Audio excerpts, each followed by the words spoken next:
Për 2 ditë në Shkodër u zhvillua censusi dimëror i shpendëve ujor në liçenin e Shkodrës, Lumin Buna dhe liçenin e Vaudensit.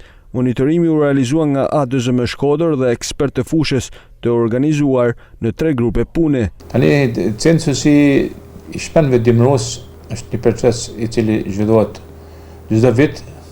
Ky është viti 10 pa ndërprerje që realizohet në rajonin e Shkodrës. Proces i cili u realizohet në 3 zona.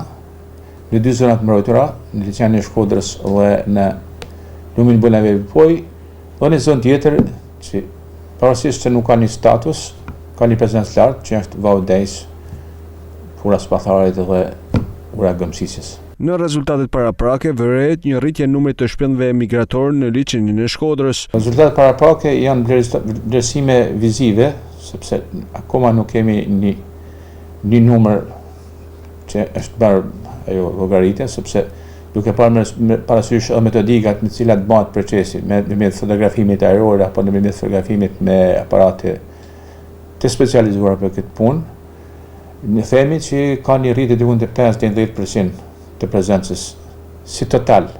Por nga verifikimet që ne bëmë në terren, kemi prezencë edhe rritje të numrit të specieve që dimërojnë në liçenin e Shkodrës. Rritja e numrit të shpendëve migrator në liçenin e Shkodrës është edhe si shkak i temperaturave më të ulta që kanë përfshirë vendin tonë gjatë këtij viti, bën të ditur specialisti ADZM Tonin Macaj.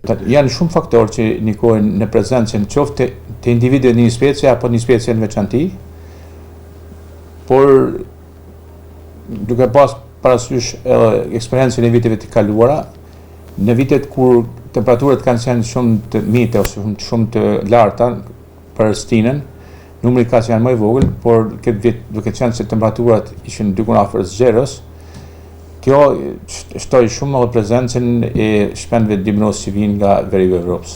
Ky është viti 10 që zhvillohet censusi i shpendëve dimëror, të cilët shtektojnë nga Europa veriore gjatë kësaj periudhe në vendin tonë për gjetër mjedise më të përshtatshme për të qëndruar.